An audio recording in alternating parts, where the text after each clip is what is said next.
Ассаламу алейкум, друзья, витаю всех. Аят Машур, Сюрди Кёля.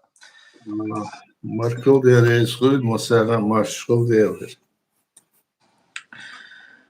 Добрый вечер. Сегодня у нас очередной 169-й стрим на платформе открытого диалога информационно-аналитического центра Президиума правительства Чеченской Республики Ичкерия. Сегодня 1 ноября 2025 года, 19 часов 3 минуты по Брюсселю и 21 час 3 минуты по городу Джохару. Сегодняшний стрим называется «Россия пугает мир и томагавки для Украины». И вторая часть – деоккупация Ичкерии. Стрим у нас идет на YouTube, канале TikTok и на официальной странице Президиума правительства ЧРИ, в Telegram-канале. Все желающие можете принять участие, можете зайти, задавать вопросы и так далее. Всем тем, кто находится, напоминаю, каждый раз снова и снова, всем тем, кто находится во временно оккупированной Ичкерии и либо в фашистской России, пожалуйста, беспокойтесь о вашей безопасности, будьте осторожны. Машу, валейк салам, хаоэль, машеверга, шумашеоэль, аят. И я вам сразу передаю слово по традиции. Заведенное. Ассаламу алейкум, Хамим Махкой. Добрый вечер, дорогие друзья. Сегодня у нас очередной стрим. Как вот сказал Аслан, мы будем говорить о том, что происходит в мире, будем говорить о том, что происходит в чеченском зарубежье и на территории оккупированной нашей страны. Что и как, вот про это мы будем. Ну, начнем с того, что происходит в мире. В мире происходят очень странные, на первый взгляд, вещи. С другой стороны, мы ожидаем, что будет вот-вот решен вопрос, значит, с изгнанием оккупантов. Но оккупанты сегодня разъярены. Они делают все для того, чтобы захватить Украину. Они увеличивают количество своих солдат, пушечное мясо. Все время вот давят, везде объявляют, что они там вот идут, мы заберем все. И очень обижен, говорят, это похоже Путин на то, что Трамп не согласился с ним встретиться в Будапеште. Была назначена анонсированная встреча, потом Трамп отказался от нее. Но почему он отказался? Потому что когда Рубио, так скажем, госсекретарь, это министр иностранных дел, говорил с Лавровым, они пришли, значит, к выводу, что Россия не собирается ни на какие переговоры идти и вести, значит, какие-то договоры. То есть эта встреча была бы снова обманом для Трампа, и он там снова выглядел плохо. То есть они сразу поставили, что они требуют, мол, отвести все эти базы, которые вот они вокруг якобы России установили, ну, скажем, в Финляндии, Швеции и в других вот странах, которые рядом находятся. То есть они лезут сюда, в другие страны, сами тут поставили, сами что делать, ничего не видят. Потом они требуют, чтобы им отдали Украину. Ну, там то, что вот они вот то-то, то торгуются.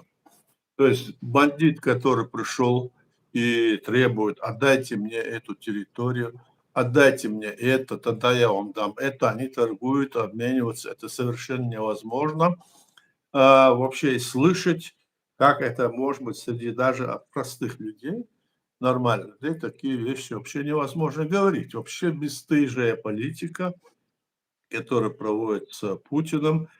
Первые годы, когда он пришел к власти, он там говорил про какие-то там значит, международные права, соблюдение, что будет вот что политика, права, это демократия лучше, чем диктатура.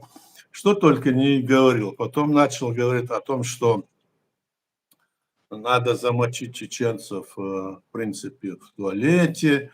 Потихоньку из него превратился в такого дьявола. Он напал на нашу территорию, потом на Грузию, на Украину, и снова на Украину, и вот эти вот творит дела. Это было бы, конечно, хорошо, если бы тогда еще, скажем, остальной мир увидел бы, что происходит, и дал бы нам, чеченцам, тогда изгнать и победить эту армию со своей стороны, признали бы нашу республику как суверенное государство, потому что мы создали это государство в рамках современного международного права. Как говорил наш президент, комар носа не поточит под наши, как говорится, действия, которые мы тогда сделали, создавая свое государство после развала Советского Союза. Однако Россия, тогда РСФСР, еще до создания Российских границ России, это все было сделано.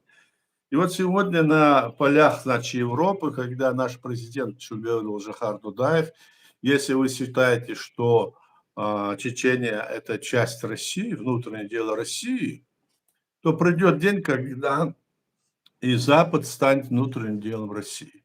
Какой был он провидец? Вот я удивляюсь, когда всегда вот его слова, вот когда вспоминаю, и много чего он говорил, и разные другие вещи, и все, что он говорил, как бы, значит, вот как бы сбывается. Он, оказывается, знал это изнутри, знал эту природу этой империи. Ведь он был генерал и знал вот это все, что они там на Королесит хотят, что они хотят запланировали и что будут делать. У них же это за несколько лет вперед, у них стратегические планы по захвату всего это идет. Сегодня мы видим, что с тех пор те планы, которые они строили, то, что они хотели, значит, возвратить, воссоздать назад Советский Союз, ну, образно я говорю, они развалили Советский Союз сами, и развалили, потому что Советский Союз оказался неспособным, его система власти оказалась неспособна решить вопрос, значит, обеспечения даже своего населения, скажем, продуктов питания.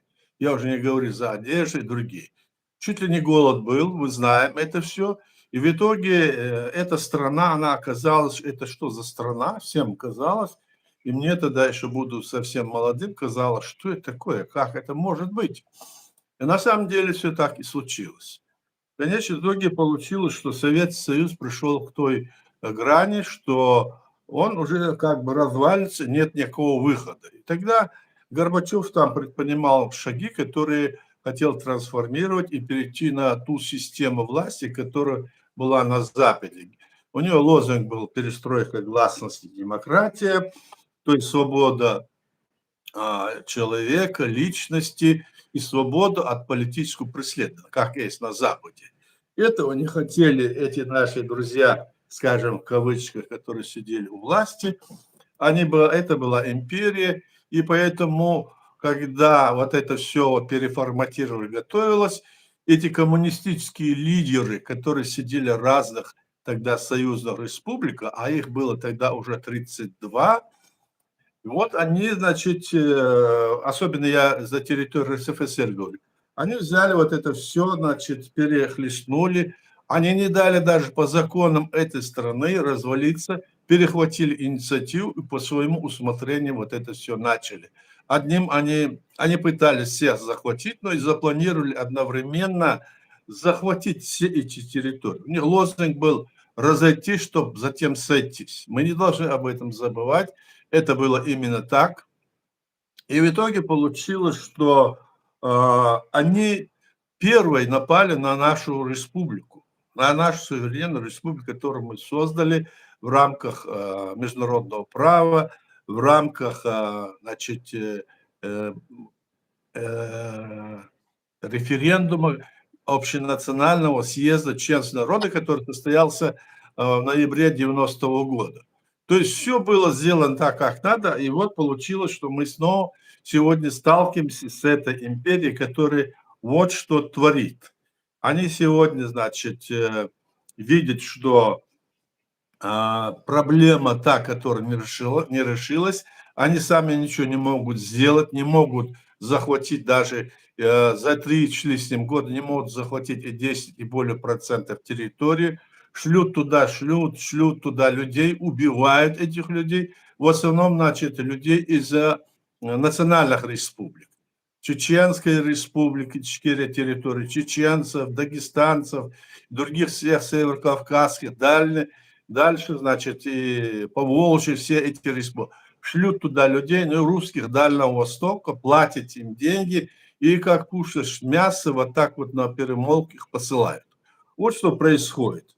И мы видим, что, видя вот это вот не войну, а то, что затягивание этой войны приводит к той мысли, что якобы Украина не выдержит. Ну, теперь мы видим, что Запад, и видим, что даже и Соединенные Штаты Америки в лице Трампа видят, что с этими людьми шутить нельзя. Наконец они пришли к этому состоянию, и хотя у России сегодня экономическое положение, как говорят, очень плохое, но они готовы и на, как говорится, кусок свинины, кусок хлеба и стакан водки, и на этом жить готовы. Лишь бы сказать, мы великая страна. Это мы знаем по их вот этому, значит, менталитету. Правда, не все такие русские, надо сказать, не все. Есть и те, которые вот с этим не согласны, и они делают все, что возможно от них, но они уже ничего не могут сделать. Любое даже, значит, по интернету, что мы знаем, где-то что-то сказал, написал, тут же на несколько лет их прячут. Вот что происходит сегодня, мы видим. А что в конечном итоге вот произошло, вот эта встречи, которые были там, скажем, на Аляске, встречи, которые были на Ближнем и Дальнем Востоке, которые были у Трампа. Значит, это оценивается как положительный шаг. Считается, что Трамп там провел хорошие переговоры, договорился с этим и с Си, и с японцами, и с малазийцами. То есть ситуация так складывается, что в конечном итоге по прибытию назад, скажем, в Америку, Трамп заявил, что мы будем давать эти томагавки. Ну, теперь они уже совсем обиделись. Путин там начал делать заявление в ответ на заявление об этом Зеленского, что если ты, мол, это там хоть одну ракету нам пустишь, я так примерно говорил, то мы такой удар вам нанесем, что вам мало не покажется, мы не наносили на вас удар. То есть угрожает теперь Путин снова со своими этими новыми какими-то ракетами, какими-то своими новыми производствами, засылать эти ракеты, скажем, западной части до Дальнего Востока, демонстрирует свою силу.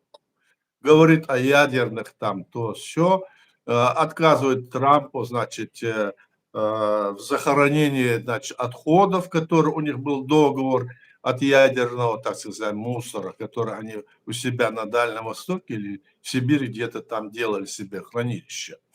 То есть везде и всюду он огрызается сейчас, он как бы загнан в угол. Вот такая ситуация. Сейчас мы говорим, что тут и есть и другие вопросы. Давай, Аслан, на этом я остановлюсь, потом вопросы-ответы, будем дальше вести эти обсуждения. По Чеченской республике я несколько слов сказал. И дальше вот так вот обсуждение лучше давай, в форме обсуждения. Хорошо, спасибо, Аят. Аят, вот затронули тему про томагавки. Вначале вроде бы сказали, томагавки дадим, Зеленский прилетел в Соединенные Штаты, ему сказали, нет, не дадим, потому что у нас у самих их недостаточно, мы должны думать о себе. Сегодня Пентагон сказал, то есть военное ведомство заявило о том, что у них достаточно запасов, все нормально, можем выделять. Вот сейчас это как раз задает вопрос по этому поводу и говорит о том, что Конгресс утвердил выдать Украине томагавки. Как вы думаете, Аят, сколько продержится режим фашистской Российской Федерации? И в целом все идет ли по плану? А также, что вы скажете про Венесуэлу? Мадуро, друг Путина. Ну, что можно сказать об этом? Ведь этот министр обороны или министр войны, он приехал в Европу уже недели две вперед, говорил о том, что мы это все сделаем. А потом Трамп, видимо, там немножко перехитрил или переиграл, мол, поеду туда, посмотрю, дать, чтобы там себе дать как бы возможность свободно говорить, и чтобы дать Путину какие-то там, ну, возможности, чтобы он отошел и начал что-то, какие действия принимать в мирном разрешении этого вопроса.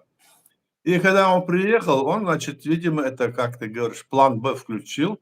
Все, дадим томагавки, будем помогать, мы не оставим Украину. И вот такая ситуация. Тот Путин испугался раскачиваться, весь там какой-то у него такой вариант был, туда-сюда качает с ноги на ноги. И говорит, мы вам покажем, и все такое. Как в детском саду. В общем, вот такая ситуация. И если томагавки дадут, то, конечно, ситуация изменится, это кардинально изменится. Потому что в руках у Украины будет оружие, которое на любой их удар может нанести им сокрушительный удар в любой точке России. Так что в этом плане это мы рассматриваем положительный вариант. Но в то же время я думаю, что если появятся у них эти томагавки, то Путин должен пересмотреть ситуацию. И, может быть, как раз это и есть давление, которое, имея эти томагавки, он, значит, прямо уже будет знать, что ответка будет. Если ответка будет, то, значит, он не будет вот так вот себе, значит, буянит. Выскочил, там убивает, здесь убивает, везде мирных людей убивает, и никакого стыда. Он это делал и у нас против нас, в Чеченской Республике. Сколько людей он покалечил, сколько людей обвинил в том, что он говорит, что они террористы, бандиты.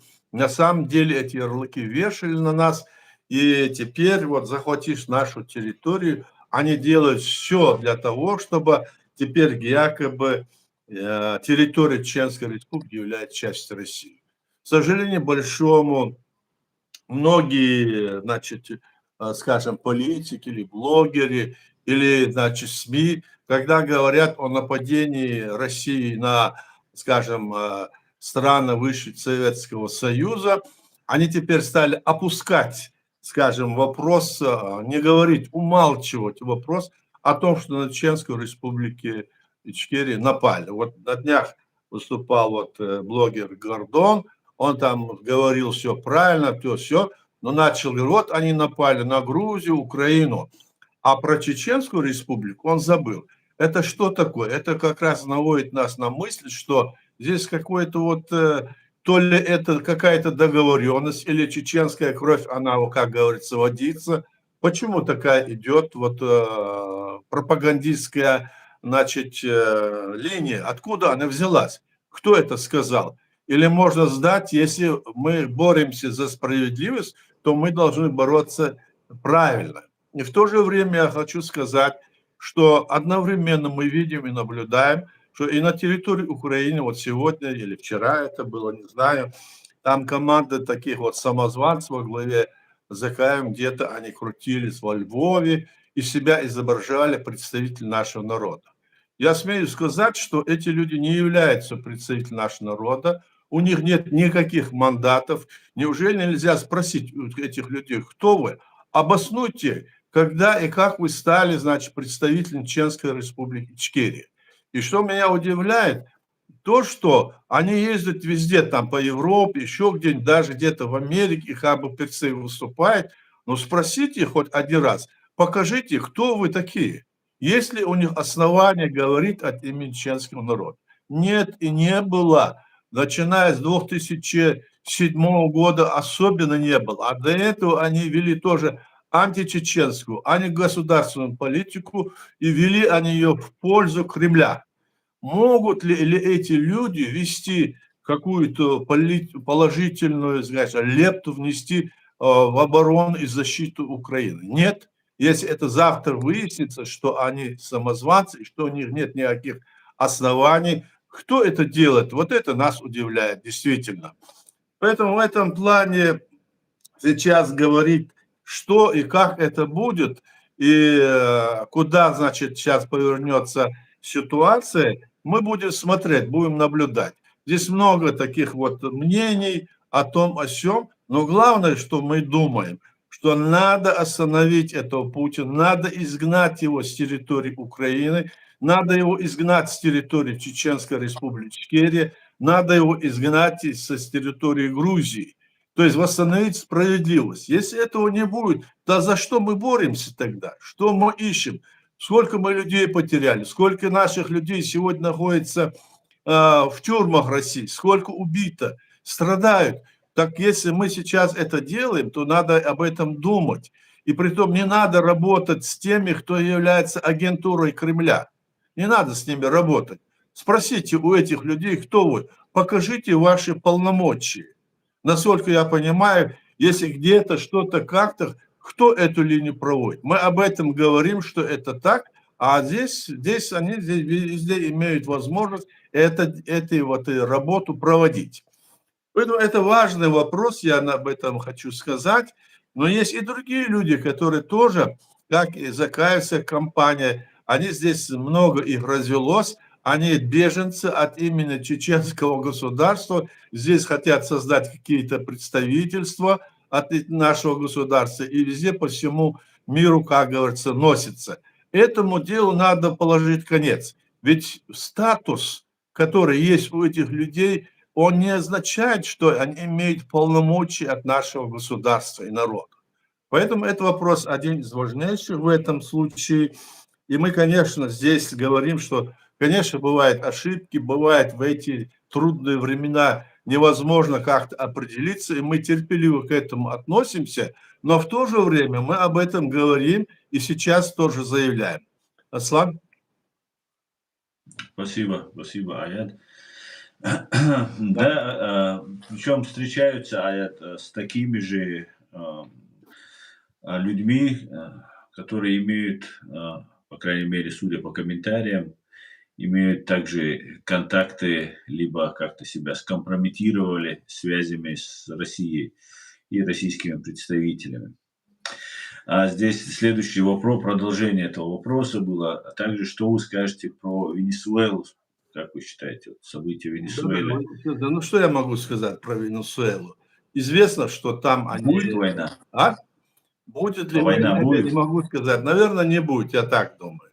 Хотят припугнуть, хотят там этих контрабандистов и наркоманов, которые это распределяют, это хотят зажать их.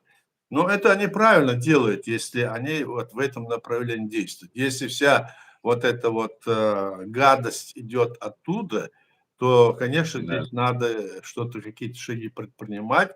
Америка пытается защитить свое население от этого зла. Я так думаю. И Мадуро, который там сидит, российский ставленник фактически, да, он там надеется, что ему Россия поможет. Если они где-то там не пойдут на уступки и не примут меры, чтобы этот вопрос решить, то, конечно, да, Америка может этот вопрос решить и силовым путем. Может он решить это силовым путем или нет, это вопрос другой. Но я имею в виду силовым путем, это значит где-то оградить, значит, эту, или осудить ее, или там, значит, блокировать, что-то делать. Но нельзя же все время, чтобы Венесуэла вот эти все свои наркотики или другую продукцию все засылал в Америку, и этим питалась она, этим жила. Нефтью, которая тяжелая, нефть очень тяжелая, и она не низкооктановая, тяжелая, и этими, значит, этими наркотными веществами. Ну, там разные, конечно. Ну, будет война или нет, война какая может там быть? Если война будет, то Венесуэла сейчас с этим Мадуро, который сидит там, я видел, рассказывает, ногу на ногу повесил, как этот, как на каком-то баре, что-то рассказывает. Видно, человек не понимает, где он сидит даже, или слишком уверен, или, значит, где-то, ну, не понимает. Для внутренней публики, Так, наверное. да. Так, Баркалая, ДРС. Так, Иркин задает вопрос. Трамп и Си решили до распада России, судьбу России до распада по мне, или я ошибаюсь, как вы думаете? Вот сейчас была Я думаю, встреча что и я думаю, что распада России они не желают, ни тот, ни другой. Потому что, во-первых, там это атомное оружие, этот медведь что там натворит случайно, неизвестно.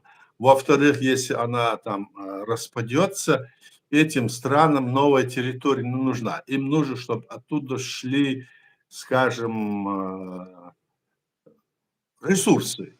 Вот Китай, мы уже говорили в прошлый раз, они отдали на Дальнем Востоке им, значит, район, где Китай самостоятельно будет разрабатывать эти нефтепромысла, эту нефть качать и, наверное, продавать ее. И в то же время Япония тоже претендует на какие-то вопросы там. То есть сам этот вопрос, решить этот вопрос, видимо, сейчас будут решаться все вопросы. Нынешние, я имею в виду, после развала Советского Союза, и те вопросы, которые еще не решались со времен Второй мировой войны, могут решаться. Если сейчас нормально вот эти все вопросы как-то вот надавить на этого, скажем, фашистовского режима в России. Вот так я думаю.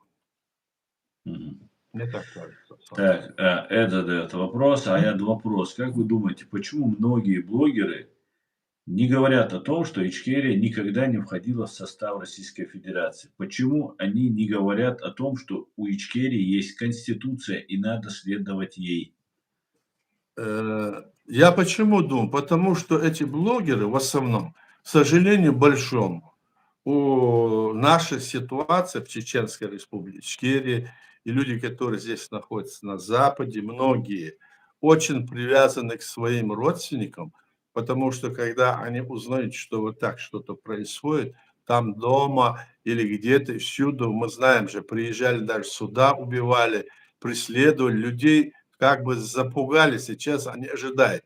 Многие говорят, мы столько сил положили, сколько людей, и сейчас они просто ожидают, а мы в этом вопросе их понимаем.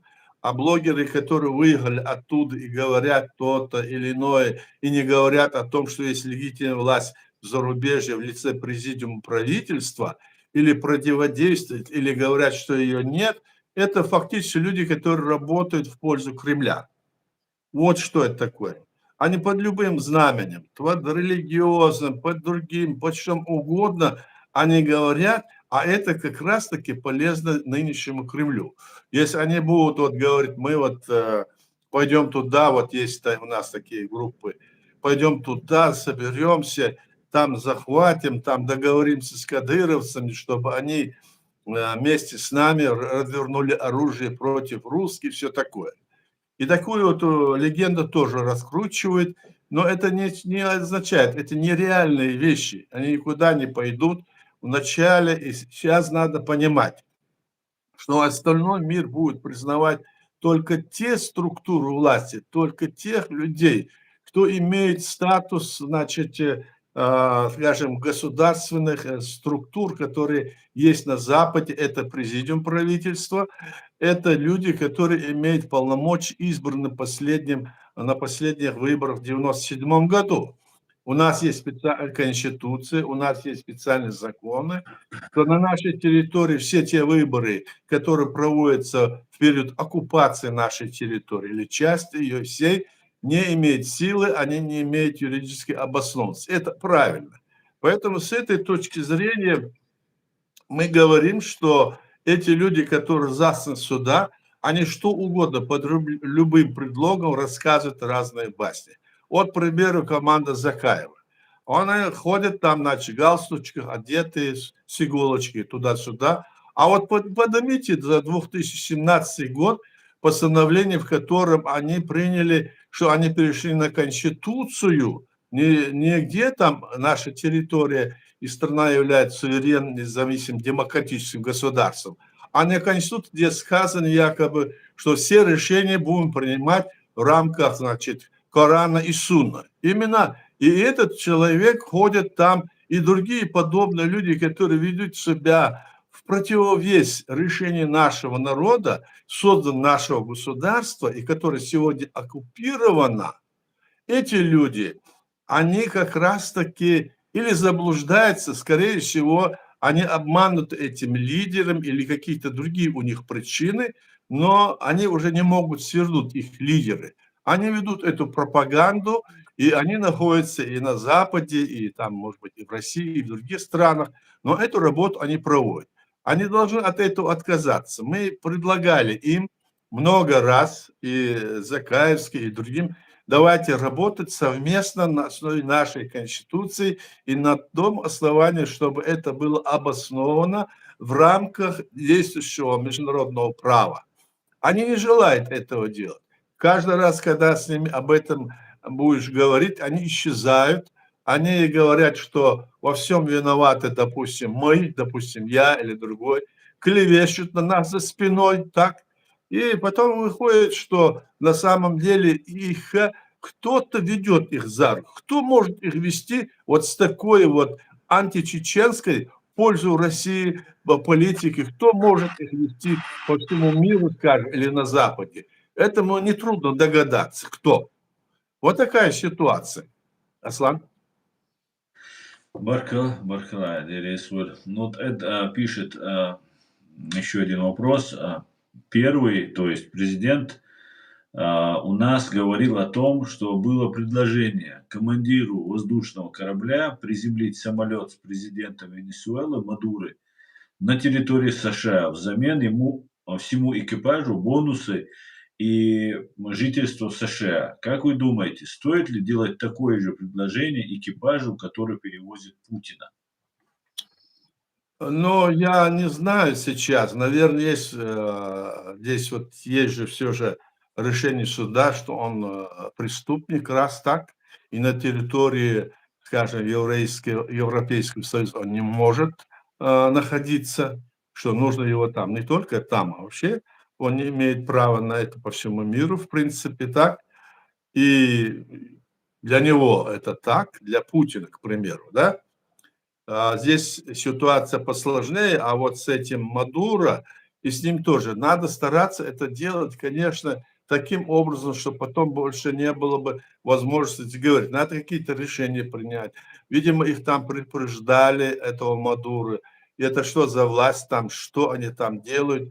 Это вопрос такой, но который нужно все же сделать так, чтобы не было каких-то вот нареканий, скажем, с точки зрения, чтобы это не был прецедент. Хотя прецеденты бывают, но все же, мне кажется, здесь можно было бы эти вопросы решать именно таким образом. Не нагнетать ситуацию. Трамп, который хочет быть президентом мира, который хочет таким уйти в историю, он, наверное, не будет начинать войну и будет вот эти пути искать. Но давление он оказывает, я так понимаю. Мгм. Также еще вопрос от Эда. Как вы думаете, Аят, военные фашистской Российской Федерации, вагнеровцы могут пойти, или, ну, или Вагнер, или кто-либо другой из военных, пойти на вооруженный конфликт против Кремля? Но давайте подумаем о том, какое число, значит, вооруженных сил, так скажем, да, внутреннего, охраняет режим Путин. 3 миллиона человек, а может и больше сейчас. Им всем платят, они все на обеспечении, они охраняют Путина везде и всюду, так? И если где-то там это вагнеровцы и Пригожин, они могли это где-то развить свою ситуацию, наполовину дошли, а потом, значит, их Лукашенко уговорил, а потом его убили, то это была его ошибка. Он мог, конечно, пойти дальше. Но, видимо, он не пошел дальше по каким-то причинам, может быть, ему что-то обещали. Ну, вот так вот случается. Смогут ли эти... Это нужно, чтобы это так случилось, мне кажется, нужно, чтобы это изнутри. Дело в том, что сегодня Россия еще может содержать такое состояние социальное население, так? Не так, чтобы как это было в 90-м, скажем, первом году, 90-м году, когда за хлебом талонами стояли или другое, это мы помним. этого состояния нет, а пока этого нет, в России не будет, мне кажется, вот такого, что мы сейчас говорим. Тем более они раскручивают ситуацию таким, чтобы у своих всех этих олигархов забрать все, что у них есть, финансы, которые есть у них, забрать, значит, налог на добавленную стоимость, на продукцию, на то, на сё, потихоньку они это забирают, и социальную вот эту базу они как-то содержат на каком-то минимальном уровне, если так можно говорить. Более того, они еще показывают, что мы вот строим, мы вот хорошие, мы делаем это. У них вот эта вся промышленность почти переведена на военный лад. А военная промышленность, она берет все, значит, закапливает, стоит в складах, а отдачи нет, только на фронтах или на это. Ну и поэтому они ставят свою задачу создать вот военные вот это орудия или самолеты или что, и потом захватить чужую территорию. Но этому сейчас есть, скажем, барьер, который мы с вами видим сейчас. Вот так вот, насколько я тебя понимаю, Слава. Спасибо, Аяд. Дальше также вопрос от Эда. Как вы думаете, Аяд, почему многие выдающиеся русские люди ненавидели русских и все, что связано с их Россией? Такие как Глинка, Толстой и многие другие. Ну, я не скажу, что, они все так ненавидели, так? Но они критиковали, да, они Правда, критиковали, добрый. говорили о характере русского мужика. Это они делали потому, что это же были рабы. Когда у них в 61 году, 19 века они только из-под этого рабства вышли, так? Так что здесь, как сказать. Потому что еще пока эти порядки и это все, что было, они еще пока держатся на этом. А эти их передовые, вот эти люди, которых сейчас Эд назвал, они, Мгм. конечно, понимали, что ситуация такая, и они хотели, чтобы Россия изменился, чтобы русский мужик изменился. Он говорил, что мы идем в бездну, мы чуть ли не превращаемся в животных. Вот до этого доходило, многое, многое можно прочитать, увидеть. А теперь что? Теперь разве что-то изменилось? Нет. Наоборот, сейчас то же самое, как бы то ни было, а вся, вот скажем, научный потенциал, и люди с образованием, ученые, в основном все уезжают на Запад, в разных странах и пытаются здесь устроиться и здесь работать. Потому что ситуация теперь доведена до того, что уже до невозможности. Мы надеемся все же, где-то в глубине души, я думаю о том, что Путин откажется от всего этого, когда ему четко и ясно скажут: все, хватит. Будет ли это или нет, посмотрим. Вот так вот. Благодарю. Так называемая русская оппозиция на Западе не новая сила, а старая советская номенклатурно-либеральная, возвращенная в теплицах госбезопасности и партийных школ. Они не оппозиция режиму ФСБ, а его культурная и моральная тень. Не только так называемые русские либералы на Западе, представляющие якобы оппозицию Путину, но и некоторые и в Украине, опять же, того же Закаева принимают, где-то с ним разговаривают, и даже его не выдворяют и не арестовывают. Хотя все прекрасно понимают, о ком идет речь, что этот человек и вся его команда, они отстаивают абсолютно пророссийские интересы. Почему так происходит, Аят? И а, что можно сделать по этому поводу? Ну, как сказать, арестовывать все это, может быть, и это вопрос другой, так? Но, по крайней мере, значит, потакать им и не смотреть, кто есть, кто, с кем вы встречаетесь, это нужно для украинцев и для всех. Если к Мгм. тебе подходит человек или в гости, или ты же спрашиваешь, кто ты? Покажи пример, иногда ты все интересуешь везде, кто и что, а здесь вот получается вот такая картина. Поэтому здесь говорит о том, что мы могли бы там сказать, что делать, как. Мы говорим о том, что есть легитимная власть в зарубежье, это в лице Президиума правительства Чеченской Республики Ичкерия. Почему такая политика, грубо сказать, если не политика, такое происходит? Это я не говорю, что это политика, потому что Украина признала Чеченскую Республику 18 октября 22 года, и это признание было непосредственно по действии и работе, которая Президиум правительства Чеченской Республики проводил совместно украинскими политиками и политическими деятелями. Об этом всем известно, есть все документы, как это было. А здесь появляются сейчас отцы всего этого мероприятия. Мы не против, чтобы были эти отцы, и пусть они вначале, которые кричали, бегали, не надо было это признавать, это рано, это не нужно. Теперь стали говорить, что они это сделали. Так мы рады.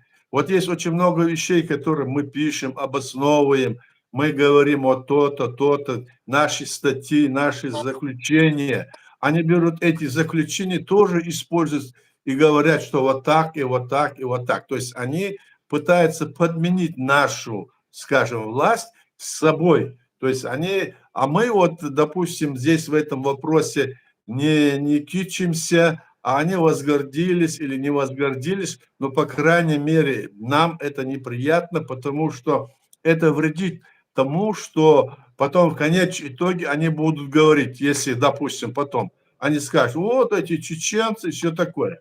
Мы сейчас говорим, мы вас предупреждаем, потом не говорите о нас такое. Не надо, мы знаем, кто из наших есть кто, а вы знаете, кто есть у вас кто, тоже кто, кому работать, как действовать, тоже хорошо знаете. А вот эта либеральная демократическая партия, которая здесь находится на Западе, но не буду называть их, вы знаете, и Ходорковский, и другие, это вдова, они все здесь работают и говорят только об одном, что надо сохранить Россию. Так они говорят. Но мы задаем вопрос, если вы действительно говорите, а что Чеченская Республика Ичкерия? Как вы считаете, как вы к этому относитесь? Мы понимаем, что здесь вопроса нет, они не могут что-то сказать, что Украину нельзя, надо, скажем, оккупировать, надо ее отдать нам. Они это не скажут, так? Потому что они видят, на весь мир это видно. Они за то, чтобы российские войска вышли из Украины. Они хотят прийти туда и вместо Путина сесть. Так они же до сих пор, вот сколько это было, сидели там, которые там хотят пойти и Кавказ захватить, и то захватить. Мы же знаем, не буду сейчас повторяться, как они говорят, какое у них отношение. Какое у них отношение к тому, что сейчас происходит на Западе в отношении чеченского народа. То есть мы говорим не столько о чеченском народе, мы говорим и о всех народах, которые есть сегодня частью России. Наша страна оккупирована именно российской армией, российскими этими войсками. Мы говорим, что в этих случаях надо думать о том, чтобы вот этот вопрос поднимать и не забывать. Надо говорить, что говорят они по признанию Чеченской Республики Ичкерия. Они что говорят? Они говорят, что чеченская территория есть часть России. Говорят. Вот я спрашиваю, на каком основании вы говорите? Скажите, пожалуйста. Так вот эти, как говорится, наши, в кавычках, деятели, им выставляют наши все документы, которые мы здесь разработали, основали и далее. А свои документы, где они там у себя выражают, кто они такое и что они делали, начиная с 2001 года, потом в 2002-2003 году, с этой своей концепцией об условной независимости, в 2007 году они принимали при действующем президенте, они заявили, что они власть. Это самозванцы. Поэтому вот эти вещи, которые мы пишем и говорим, и рассылаем эти документы, они открыты есть в интернете, и не надо нам даже рассылать, это же они принимали, а не мы. Но это надо смотреть. Есть, наверное, какая-то группа людей в этих странах, которые за этим наблюдают. Так я думаю, Аслан. Ага, спасибо, Аят. Как раз вот буквально вчера, по-моему, да, Апти Баталов опубликовал, и вы прокомментировали у него пост в Facebook, где вспоминается вот так называемый поход Басаева в Дагестан, как его принято называть, по факту спасательная операция, как он сам говорил. И там Ахмед Закаев, ну, в одном из видео комментирует Абдибаталова, вы это видели, где Закаев, комментируя вот эти события, говорит, что их обманули, их туда там ФСБ завлекло там и так далее, и так далее. И на это возражает Абдибаталов, человек, я не знаю точно, какая у него была должность, но он из правительства Масада, по-моему, был, при Ну, Масаде, он был, по крайней мере, на экранах тогда был виден. И там он пишет, что «Ну что ж так ты скромно свои заслуги умалчиваешь». Ну, я не точно цитирую, приблизительно то, что писал Апти. И говорит, это же ты в парламент зашел, сказал, я сложу с себя полномочия, мы должны идти на Дагестан, мы должны поддержать там. Потом выступал на канале Удугова, по-моему, один единственный более-менее такой раскрученный, известный канал был, это Удуговский, вот эта информационная площадка была, где он выступал и говорил, что вот мы идем, и фактически разгласил, публично разгласил вот те, то начало операции, которую планировал Басаев, которого тоже поставили в такие условия, где уже на территории с июля находились, на нашей территории находились русские, убили наших пограничников, грабили наших пригранично проживающих людей. да, Потом дагестанцы, с которыми у него был договор о взаимопомощи, они были оставлены один на один со своей проблемой, их русские бомбили, дагестанцы просили помощи, так как был договор с Басаевым, и фактически рядовой гражданин, на тот момент не занимающий никакие должности, как, например, тот же Гиркин, который пошел в рядовым, хоть он и офицер ФСБ был, но на момент, когда он заходил в Украину, он был рядовым человеком, не занимал никакие государственные посты, из-за этого Запад не мог признать это казусом белли, то, что называется поводом к да-да-да, войне. да. И вот Басаев фактически с добровольцами провел вот эту операцию. И на это Апти Баталов возразил, вы возразили, вы об этом сказали. Вы можете рассказать об этой ситуации, потому что, я это почему спрашиваю, я такую интересную аналогию заметил. Да, Например, первую русско-чеченскую войну одним из организаторов, зачинщиков этой войны против нас называл Джохар Дудаев, называл Сергея Степашина, бывшего главаря ФСБ, потом ну, МВД, там еще кого-то, большие должности, это генерал ФСБ, как известно. да-да. Вторую войну Степашин засветился также, Аят.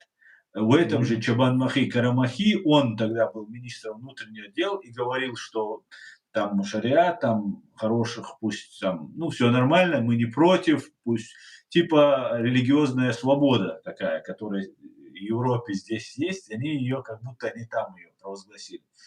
И потом, через какое-то время, Руслан Кутаев, который тоже является человеком-проводником кремлевской пропаганды, кремлевской идеологии, их интересов, называл Степашина самым адекватным человеком из вот этих ГБшных адекватов. То есть первую войну начал Степашин, о чем сказал Дудаев, это видео есть у меня на канале. Вторую войну всем известно, что Степашин был соорганизатором войны. И друг Закаева Руслан Кутаев считает сам адекватным Степашина. И Кутаев, и Закаев пытаются начать ту самую третью чеченскую, как они ее называют, чеченскую войну, фактически третью широкомасштабную агрессию или шестую агрессию против нашего народа.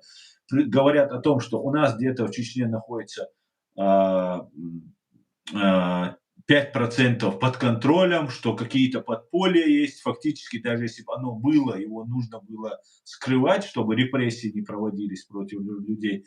Но вот такие вот заявления делаются. И те же фигуранты, что Закаев, который звал всех идти нападать первыми на кафиров, как и Удугов в 21 веке, Степашин, тот же Кутаев, и снова опять в Украине они начинают ту же самую песню, то есть хотят начать очередную войну.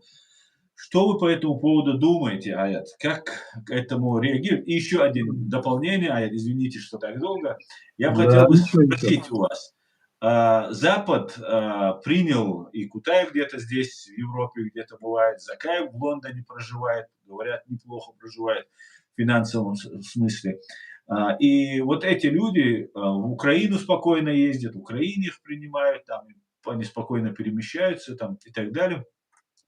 А, Получается ли это так, Аят, что Запад косвенно берет на себя часть вины за начало Второй русско-чеченской войны, которого Закаев, который принимал участие и разжигал ее, и сейчас, когда они третью русско-чеченскую, так называемую чеченскую, хотят, можно ли нам, правозащитникам, простым рядовым гражданам, ну, часть вины возложить на Запад, который Да. видит это, но пытается извлечь себе какие-то личные, национальные какие-то дивиденды? Спасибо. Хорошо, Асан, ты много вопросов мне задаешь, а я могу не Я все это помню. вспомнить. Ну Я- ничего, хорошо. Ты, кстати, вот это говоря, вот это все, ты рассказал, что это такое. Но ты первый вопрос был вот по поводу похода вот отряда Дагестан. Батаева в Дагестан. Да. Первое, что я хочу сказать, что все знали, допустим, то. Дело в том, что российская армия нарушила территорию Чеченской республики Ичкерия тогда, 17 июля 1999 года. Она вторглась в северные части республики, углубилась, начала там убивать людей, захватывать то, что может, и тащить свое военное оборудование, пушки, самолеты засылать. И представьте, 17 июля 99 года. Это Мгм. нам сообщил наш представитель, наш депутат, который там жил, приехал после ночного этого вторжения. Утром он к обеду приехал, сообщил нам. Да. Потом после этого наш парламент и президент, мы решили действовать дипломатическим путем, чтобы, не встревая в военное противостояние, чтобы Москва вывела свои войска. Ведь Мгм. был подписан договор 12 мая 1997 года о мире навсегда и всюду с Ельцином Масадовым. Так вот, мы 10 дней отложили это дело и занимались, как говорится, дипломатическим мирным путем вывести. Но Москва не слушала ничего и все больше и больше вторгалась. И тогда получилось, что ситуация такая, видно было, что ничего она слушать не хочет и накапливает свои войска. И тогда что получилось? Поэтому собирались разные совещания, Госкомитет обороны. И вот на одном из этих Госкомитета обороны, когда вот этот вопрос обсуждался, и там обсуждались и другие вопросы, но про это я скажу. Мгм.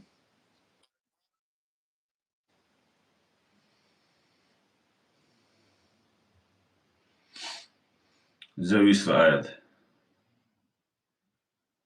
Хешварцун Аят.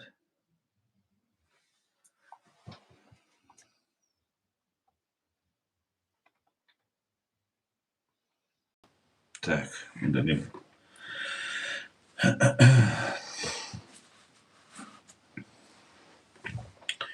Сейчас дождемся, друзья. Аяда снова какие-то сбои возникли в процессе.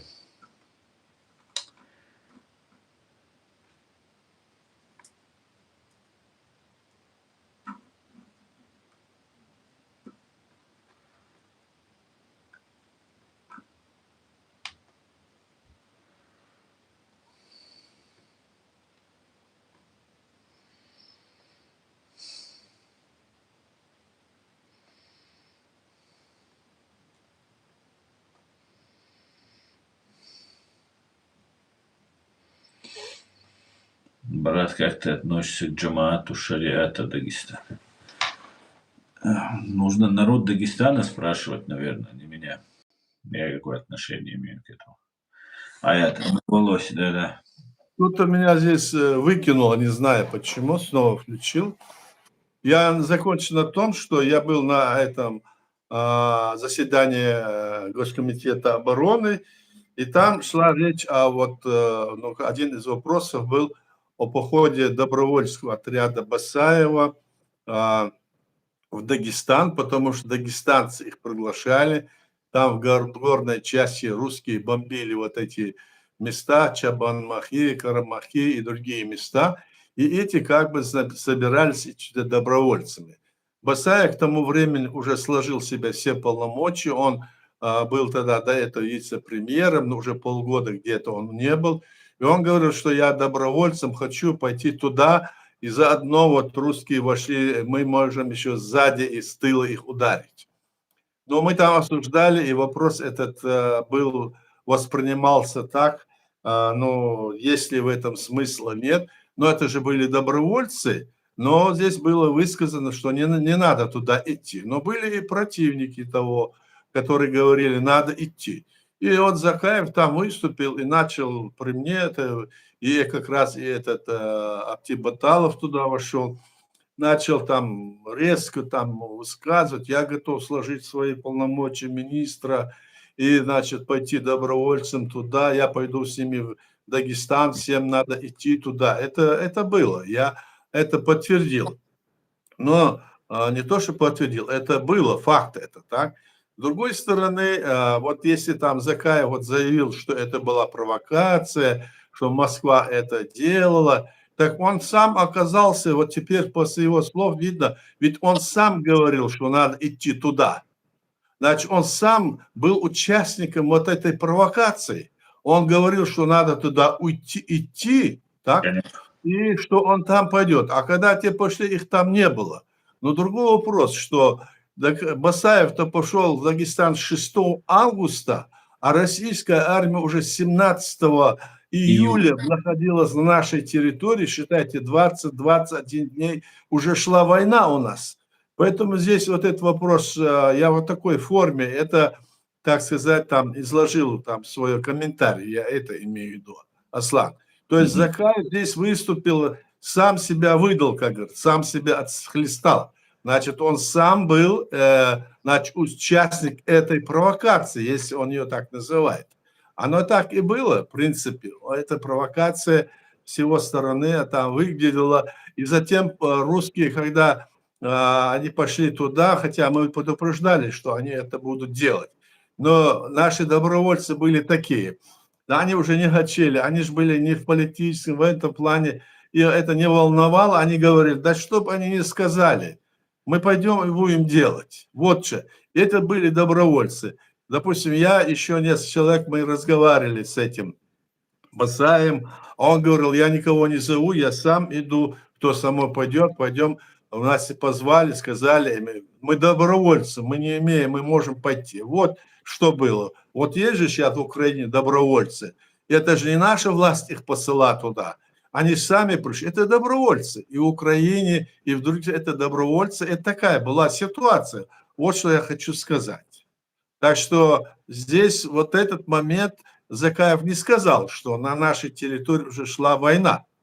А потом он сказал, что вот они пошли, это была провокация, и потом, значит, нас обвинили в том-то. А если бы он сказал, что это было уже фактически было, войска были здесь, эта провокация, она была шита белыми нитками, это другое дело. Он об этом не сказал. Так что и тогда, и сейчас его действия, они неоднозначны, и они как-то, значит, служат России. Кремлю, в принципе, то, что сейчас творится, вот я так это рассматриваю. Да, это и есть, возьмите вот документы любые, они так и действуют. А вы видите вот аналогию, то, что Степашин и первую войну начинал, и вторую войну, и сейчас его Кутаев подтягивает. С одной стороны, Закаев и Удугов призывали первыми напасть на кафиров в 21 веке и сами уехали на Запад. А с другой стороны, Патрушев взрывал россиян и говорил, что это сделали чеченцы, дома взрывал своих же россиян, обвинял нас в этом. И сейчас вот когда они сейчас Степашина вытягивают, уже фактически третий раз это получается, что эти же фигуранты, но первые, допустим, первую русско-чеченскую не были замечены Закаев, там, например, Кутаев, но Степашин, которого они считают самым адекватным из всех, то он был уже замешан и в первых двух, получается. И вот Да, сейчас да. третью войну они разгоняют. Не получится ли так, что это такие профессиональные подстрекатели, которые подстрекают к войне, а потом уходят в сторону и на этом получают свои дивиденды? Ну, это же это форма действия. Им важно, знаете, как это? На мясокомбинате, это как обычно, вперед ставят козла, и он идет под этот рубильник, где там и отрубает голову бараном. Вот он проходит, ну это обычно, знаете, вот он какую-то партию завел, потом еще раз ведет. Вот такие вот, да, сам организовал, а сам не пошел. Вот в чем дело. Это же ясно. Здесь нет никаких, даже здесь сомневаться не приходится. И мы сейчас тоже говорим, здесь надо быть очень внимательным, тех, кто их принимает, будь это в Украине или во всем мире. Не надо это делать. У нас есть легитимная власть с полномочиями, которые мы имеем от нашего народа. А это люди, которых вот так воспринимают. И мы понимаем, что признание нашего государства сейчас Украиной и признание ее Грузии – это величайшее дело для нас в этой тяжелой ситуации. Да? Сейчас мы видим, что все, что ты говорил, Аслан, все мы надеемся и должны понимать, что мы должны выиграть схватку в Украине против этого, скажем, дьявола, который рвется, если его пустить, он после этого пойдет и дальше. Но к великому, как говорится, удовлетворению, что ли, западные страны и лидеры их, в основном все 99%, понимают это и идет работа, и теперь и Соединенные Штаты это понимают. Я думаю, что так развернется ситуация, и в будущем все, как говорится, в этом направлении будет решено. Те страны, которые были созданы после Второй мировой войны, их границы не имеют права нарушены быть с внешней стороны. Они могут быть нарушены согласия страны, из которой вышли какие-то, хотят выйти какие-то государства, только согласие их. А если это государство само разрушилось, как Советский Союз, его развалили, то эти все республики имели право на создание своего государства. Так что вот такой принцип. И они создали свое государство, они напали на нашу республику, на Грузию, на Украину, но везде они нападают и это делают. То есть это нарушение принципа, Хельсинского принципа 1975 года, который был подписан всеми странами мира, ООН. И, в общем, короче говоря, вот такая ситуация. Да, Аслан? Спасибо, Аят. Мы уже час в эфире. Если хотите, Ну закончим. хорошо. Если есть вопросы, давай. Если нет вопросов, не будем засорять. Да, вопросов нету больше, не вижу больше вопросов. Хорошо, давай тогда закончим. Спасибо, Аят. Дерес Хуйлон. Спасибо всем, Всего кто у нас здесь слушал нас, видел нас.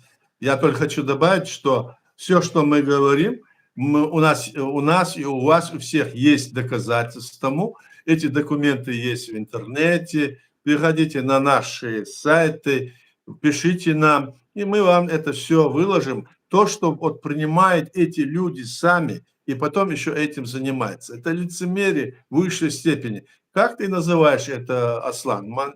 Манипуляции, да, или как ты называешь? Симулякры. Симуляторы, да, симуляторы. Да. Ну, да, официальный сайт Президиума правительства, под каждым видео, YouTube, у меня есть последнее видео, Хорошо. я поместил, заходите. Пожалуйста, ходите, смотрите, кто хочет, наблюдайте. Если есть вопросы, мы готовы разъяснить всегда. Все, всего хорошего, до свидания. Адикюэль марш. До свидания, господа.